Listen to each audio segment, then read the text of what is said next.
Assalamualaikum warahmatullahi wabarakatuh. Perkenalkan, kami dari kelompok yang beranggotakan yang pertama Ayan Asrofin Setiadi, dan yang kedua saya sendiri Gandhi Rupesentono. Pada kesempatan hari ini saya akan menjelaskan salah satu proyek ini menjelaskan dari jurnal dengan judul Perencanaan Strategi Sistem Informasi pada PT Unilever Indonesia. Adapun peneliti dari jurnal ini adalah yang pertama ada Dede Alfitri ini, yang kedua ada Haya Akhilia Ramadhani, yang ketiga ada Lucia Nur Zubailiyah, dan yang terakhir ada Zaskia Wahyu Aulia. Adapun yang melatar belakangi penelitian ini adalah masih kurangnya pemanfaatan sistem informasi atau teknologi informasi pada PT Unilever Indonesia, dan masih belum dapat menyelesaikan permasalahan yang terjadi. Berdasarkan permasalahan yang ditemukan pada PT Unilever Indonesia, peneliti akan merancang perencanaan strategis sistem informasi pada PT Unilever Indonesia. Dari hasil perencanaan strategis sistem informasi ini nanti dapat menjadi alternatif penyelesaian berbagai kebutuhan bisnis. Berdasarkan hasil analisis lingkungan, bisnis, dan lingkungan sistem informasi baik dari internal maupun eksternal dari perusahaan itu sendiri. Pada penelitian ini menggunakan metodologi dengan pendekatan model ISIT strategik oleh Ward and Pippert. Diantaranya yaitu yang pertama ada analisis kondisi lingkungan internal dan eksternal. Pada tahapan ini terdapat analisis kondisi lingkungan bisnis internal yang mencakup dari aspek-aspek strategi berupa bisnis, sumber daya perusahaan, sasaran, proses, serta budaya dan nilai-nilai bisnis pada PT Unilever Indonesia. Hasil analisis kondisi lingkungan ini nanti akan menjadi analisis SWOT yang dapat dilanjutkan untuk proses selanjutnya.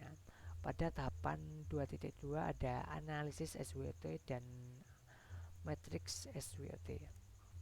Pada tahapan ini analisis merupakan aktivitas untuk mengetahui apa saja yang menjadi kekuatan dari organisasi perusahaan untuk menentukan dan mempertahankan bisnis, beserta mengetahui apa saja kelemahan dari yang masih ada pada suatu perusahaan. Pada analisis SWOT ini terdapat 4 perspektif, yaitu yang pertama ada kekuatan, yang kedua ada kelemahan, yang ketiga ada peluang, keempat ada ancaman. Yang diambil dari analisis kondisi lingkungan internal dan eksternal. Pada tahapan 2.3 ada pemetaan strategi dan program perusahaan. Tahapan ini merupakan proses untuk membuat inisiatif strategi beserta mendefinisikan program dari masing-masing strategi yang didapatkan dengan memasukkan hasil dari KPI atau Key Performance Indicator dan CSF atau Critical Success Factor pada PT Unilever Indonesia. CSF adalah kumpulan dari analisa proses-proses penentu keberhasilan, dan CSF ini dipergunakan untuk mencapai misi dari sebuah perusahaan. Pada tahap selanjutnya ada analisis aktivitas dan KPI aktivitas. Pada tahapan ini akan menghasilkan analisis aktivitas dari PT Unilever Indonesia. Selanjutnya pada tahapan 2.5 ada pengelompokan strategi berdasarkan perspektif balance scorecard. Analisis strategi dan analisis aktivitas yang dihasilkan pada tahapan sebelumnya kemudian dibuat menjadi balance scorecard dengan mengambil sasaran strategi dari KPI, strategi dari hasil analisis strategi, dan menghasilkan aktivitas dari hasil analisis aktivitas. Berdasarkan proses tersebut, tahapan ini akan menghasilkan sebuah balance scorecard dari PT Unilever Indonesia. Pada tahap 2.6 ada mapping aktivitas dan analisis aktivitas rantai nilai atau value chains. Pada proses ini mendefinisikan aktivitas utama dan pendukung bagian pelaksana beserta pain point atau wishlist dari setiap bagian atau unit pelaksana dan menentukan strategi IT beserta usulan atau inisiatif dari bagian IT dari masing-masing bagian unit pelaksana. Berdasarkan proses tersebut, tahapan ini akan menghasilkan mapping aktivitas dan analisis aktivitas atau rantai nilai atau value change dari PT Unilever Indonesia. Tahap selanjutnya di 2.7 ada portofolio aplikasi menggunakan pendekatan MC Farlan.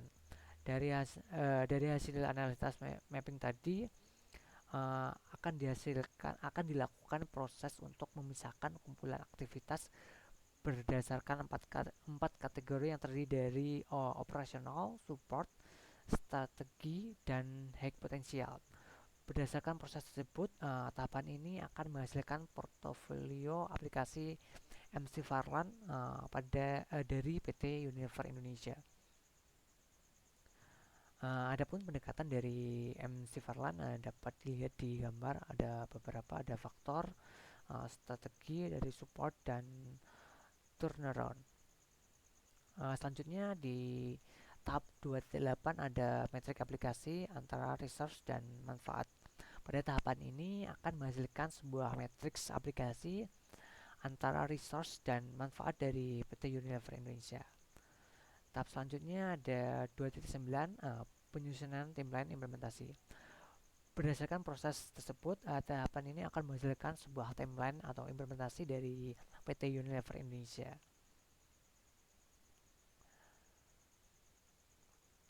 Oke, selanjutnya ada hasil analisis dan pembahasan. Pada seluruh tahapan di atas akan menghasilkan sebuah hasil. Yang pertama adalah analisis SWOT dan matriks SWOT. Hasil analisis SWOT beserta matriks SWOT sebagai berikut. Yang pertama ada strengths dan weakness. Kemudian ada opportunity dan threat. Dari gabungan tersebut ada beberapa strategi yang dihasilkan. Yang pertama ada strengths opportunity yang meliputi yang pertama ada memenuhi kebutuhan pelanggan, yang kedua ada meningkatkan loyalitas pelanggan, yang ketiga ada meningkatkan kualitas produk, keempat ada meningkatkan beragam atau diferensi produk. Yang kedua ada weakness opportunity. Yang pertama ada meningkatkan inovasi produk. Yang kedua ada menentukan harga sesuai pangsa pasar. Yang ketiga ada mempertahankan pelanggan. Selanjutnya ada strength. Yang pertama ada pengembangan SDM yang berkualitas dan kompeten di bidangnya. Yang kedua ada mengelola pangsa pasar dan meningkatkan pelayanan. Yang ketiga ada meningkatkan kepercayaan pelanggan. Yang keempat ada pengendalian biaya. Selanjutnya juga ada weakness trade. Yang pertama mengolah investasi. Yang kedua mendistribusikan produk dan pengelolaan bahan baku. Yang ketiga pemeliharaan mesin produksi. Dan yang keempat ada meningkatkan kemampuan produksi. Oke, selanjutnya di tahap titik 3.2 juga menghasilkan pengelolaan strategi berdasarkan perspektif balance scorecard. Hasil balance scorecard pada PT Unilever Indonesia sebagai berikut. Yang pertama ada di perspektif dari finance. Di sini sasaran strategi meliputi pengendalian biaya, pengelolaan investasi, menentukan harga sesuai pangsa pasar. Selanjutnya ada perspektif dari customer. Yang pertama ada memenuhi kebutuhan pelanggan, meningkatkan loyalitas pelanggan, mempertahankan pelanggan, meningkatkan kepercayaan pelanggan, mengelola pangsa pasar dan meningkatkan pelayanan. Selanjutnya di perspektif internal business resource proses, yang pertama ada meningkatkan kualitas produk, uh, mening- meningkatkan meningkatkan beragam atau diferensiasi ada dari produk. Ketiga ada meningkatkan inovasi produk. Dan yang keempat ada mendistribusikan produk, mengelola bahan baku. Selanjutnya dari perspektif learning and growth, uh, pertama ada pengembangan SDM yang berkualitas dan kompeten di bidangnya. Kedua, meningkatkan kemampuan produksi. Dan ketiga, ada pemeliharaan mesin produksi. Selanjutnya di tahap 3.3 ada mapping aktivitas dan analisis aktivitas rantai nilai atau value chain. Hasil dari aktivitas dan analisis aktivitas rantai nilai atau value chain dari PT Unilever Indonesia sebagai berikut. Aktivitas utama meliputi penjualan promosi produk. Di bagian ini, bagian unit pelaksana merupakan customer marketing dan trade category management, di mana usulan dari atau inisiatif dari IT. Yang pertama ada pembuatan sistem informasi marketing, yang kedua ada sistem informasi pengelolaan data penjualan produk, yang ketiga ada sistem informasi promosi produk.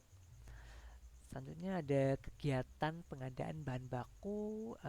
Di sini ada bagian unit pelaksana, ada supply management, dan usulan dari inisiatif IT meliputi pembuatan sistem informasi Unilever uh, Agriculture Code. Selanjutnya ada kegiatan distribusi produk, bagian unit pelaksana yaitu bagian logistik. Adapun usulan dari inisiatif IT yaitu pembuatan sistem informasi pengelolaan data pendistribusian produk dan sistem informasi pemantauan dan data pendistribusian produk. Selanjutnya ada kegiatan pelayanan konsumen, bagian atau unit pelaksanaan, customer deployment management dan customer service, di mana usulan dari sini adalah sistem informasi pelayanan kepuasan customer dan sistem informasi penyimpanan data customer. Selanjutnya ada kegiatan komersial pengembangan, bagian unit pelaksana ada komersial customer deployment.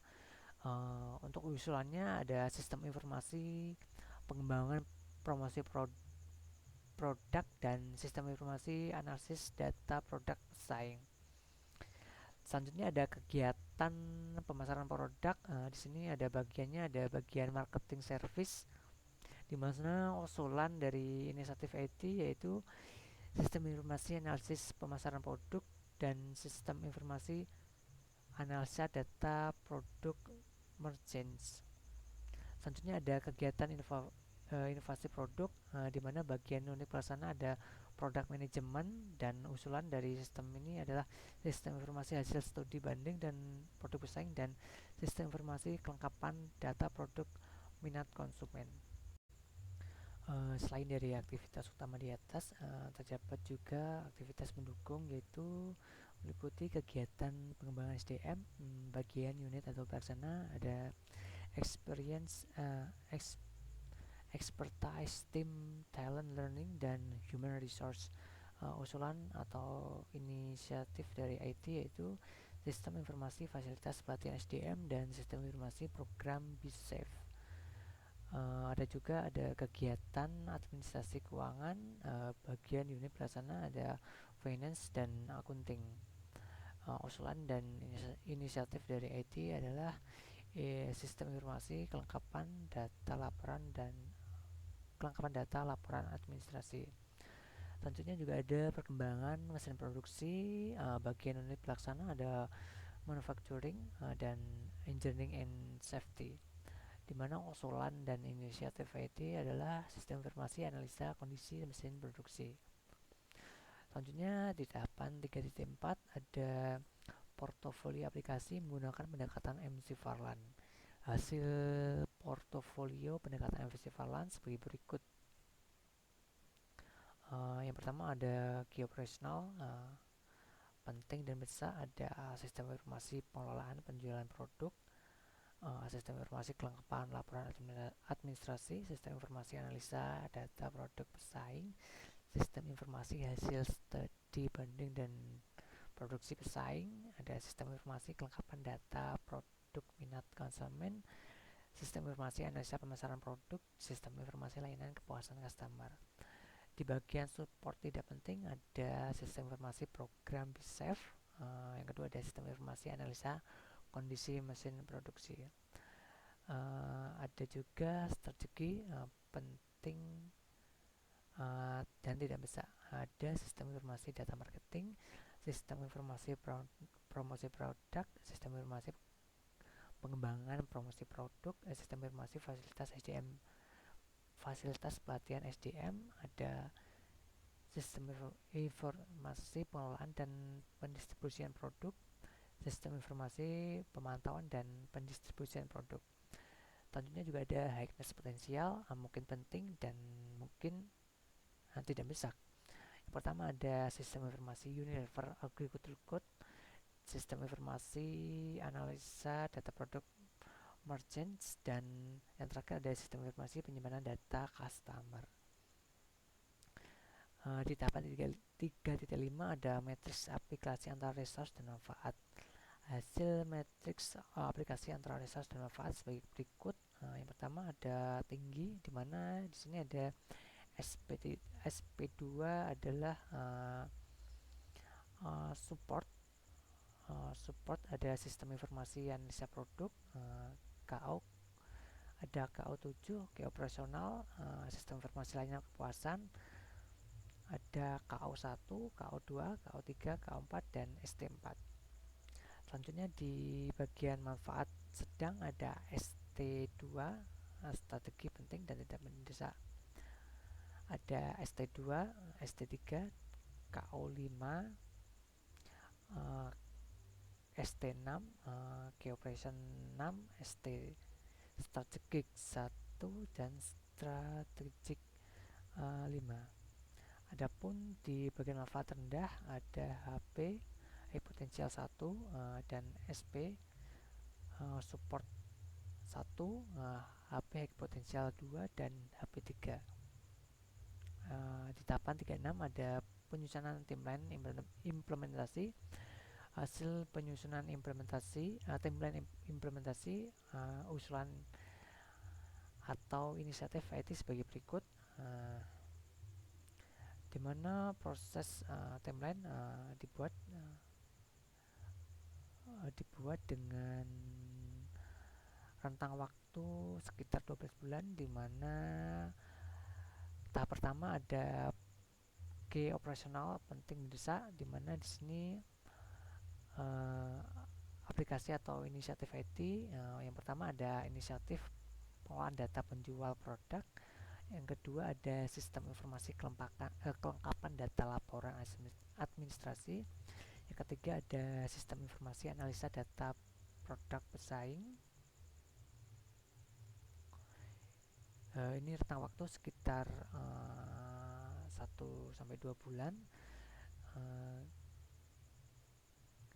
Yang keempat ada sistem informasi hasil studi banding produk, ini juga sekitar 2 bulan. Sistem informasi kelengkapan data produk minat konsumen, sama sekitar 2 bulan. Selanjutnya ada sistem informasi analisa pemasaran produk, sistem informasi layanan kepuasan pelanggan, ini sama-sama 2 produk. Selanjutnya ada support tidak penting dan mendesak. Di sini aplikasi dan inisiatif IT meliputi sistem informasi program BISAF. Yang kedua ada sistem informasi analisa kondisi mesin produksi.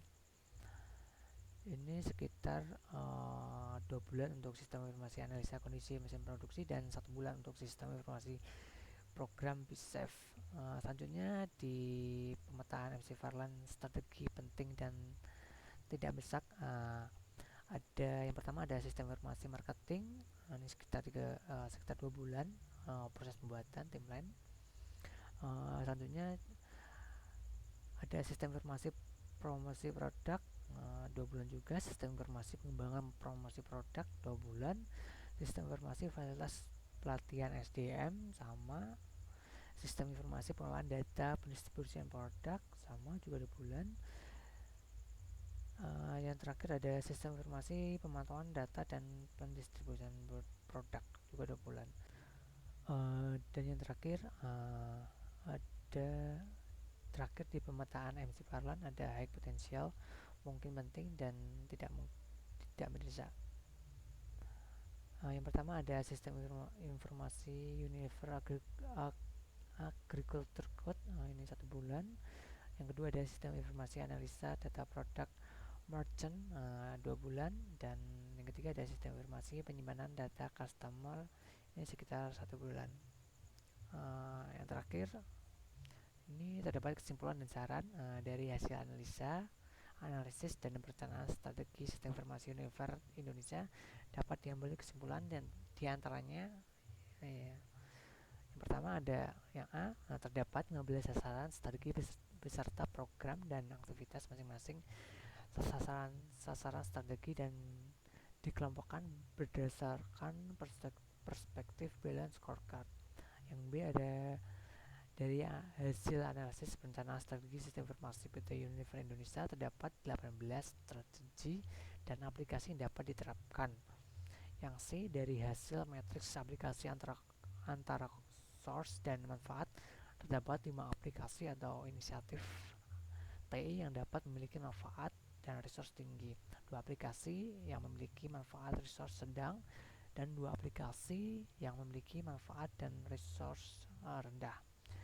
Yang D, rencana implementasi perencanaan strategi sistem informasi dibagi dalam 1 tahun atau 12 bulan. Pelaksanaan sesuai dengan rencana strategi PT Unilever Indonesia dan diurutkan berdasarkan pemetaan MC Farlan.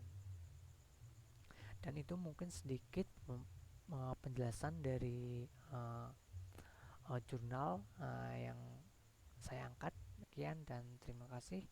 Wassalamualaikum warahmatullahi wabarakatuh.